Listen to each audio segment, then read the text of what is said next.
So this is Fable. At the beginning of the game you start off as a child, and this gives us the opportunity to let you play various elements of the game in a kind of a much smaller and easier fashion. Fable's all about it kind of interacting with people and allowing you to choose your own path and do good and evil things, and it's all about the kind of the fun of interacting with people in whatever way you want.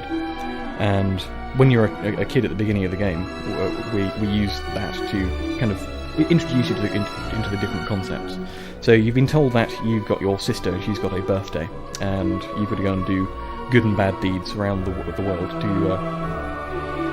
earn enough money to go and give her a present. So if when you go and talk to this kid over here, she's lost her little teddy bear, and she can't remember where it is. If you find it, then you'll get a reward and you can go and buy your sister a present.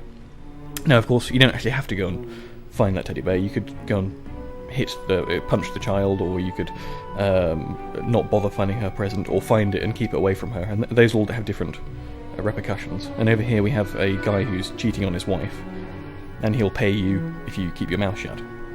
So again, you have a kind of a moral choice there, and that's the kind of the thing that we're trying to keep throughout Fable, the idea that you can choose your own path and do things your own way. And also it's just fun interacting with people in different ways and seeing how they respond to the way you want to interact with them. Up here as well we have a child who's being bullied by a teenager, and what you can do here is you can either help out the bully and start beating the child up yourself, or you can go and fend off the bully and save the child. And either way, again, you get rewarded, and it's entirely up to you how you play that bit of the game. So, as I say, what we're doing here is we're teaching you the basic concepts of the Fable and the freedom that gives you.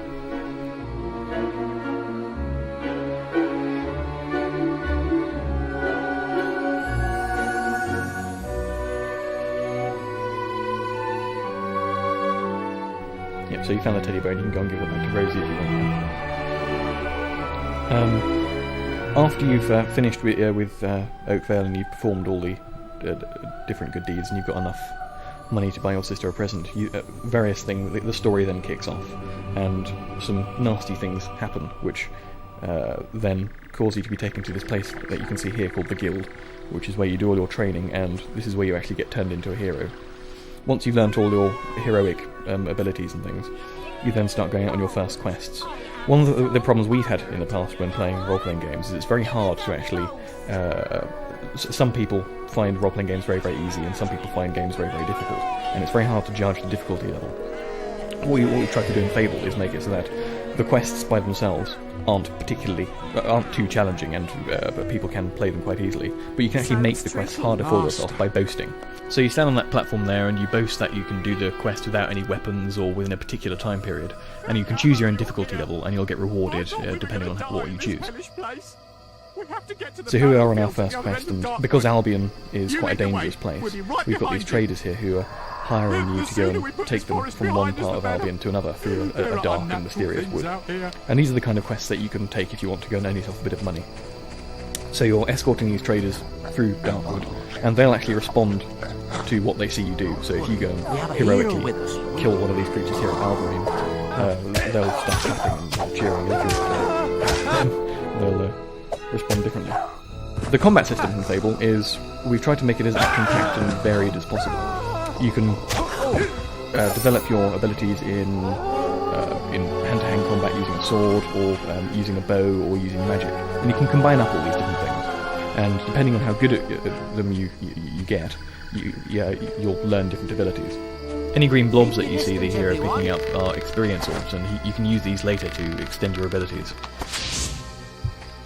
So here we're using the bow to go and clear out a field of exploding mushrooms from a distance, so that you can go and lead the traders through and they won't die.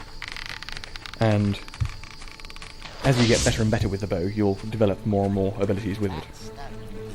So here we are using some magic again, and again, as you can see, the player is managing to switch between using magic, using the bow, and using melee weapons very, very quickly. So you can develop your own combat style, depending on your particular preferences. And also, depending on what experience you spend on different things, you'll get different magical abilities. There are, I think, there are 18 different magical abilities. This is some of the flourishes that you develop in hand-to-hand combat, and you spend experience on those.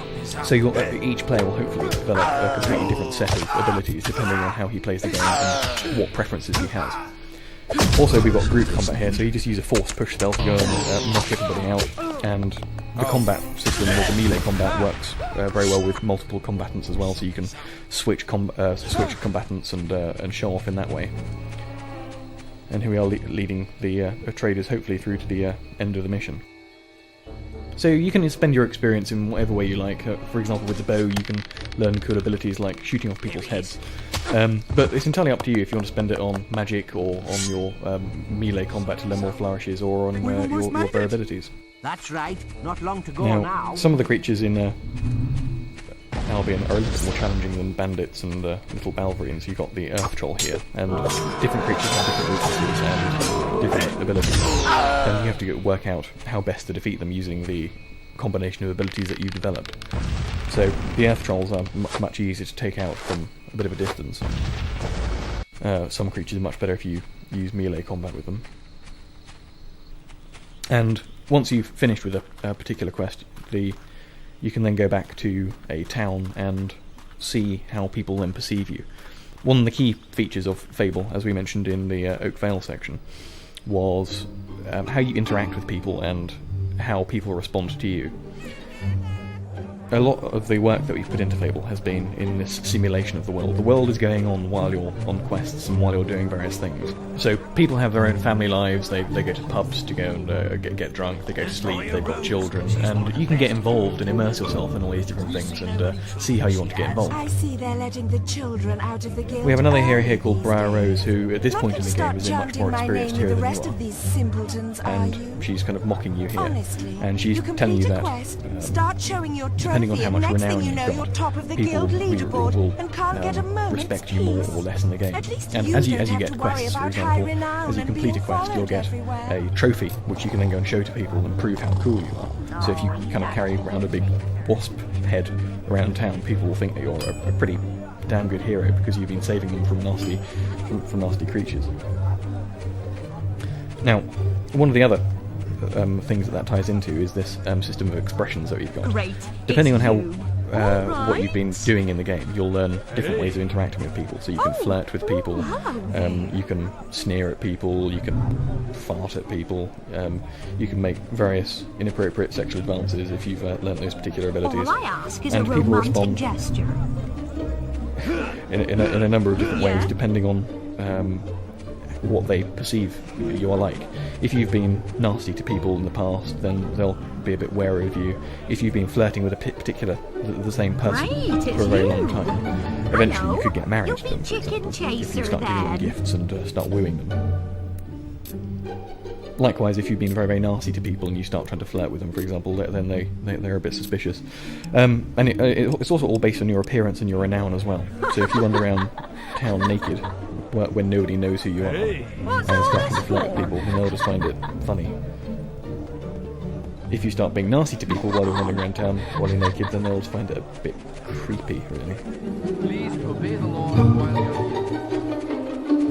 But as I say, it's entirely up to you what you do around town, and because you can interact with the social systems that are going on, you can, for example, wander into a school while you're naked, and just to see how children will respond to you. And it's funny at the moment. But if you start then kind of sneering at them and being nasty, then they find it a little bit more scary, and they'll be a bit more aware of you in the future. Things change quite a bit if you're more famous and you've been doing cool things around the world. Your appearance also very much affects how people perceive you and respond to you, and that's partly affected by the clothing and the hairstyles that you can choose in the game, and also your appearance is very much affected by how you play the game as well. If you've got lots of money, everybody knows who you are, and you've got a house, for example, and you bought a house, or you bought lots of shops, everybody will know who you are, and if you start flirting with women, they'll find you quite an attractive prospect. And as I said, you can get married, your wife will move into your house, You busy later? and you can have a lovely home life while you're off doing quests and lots of other things as well.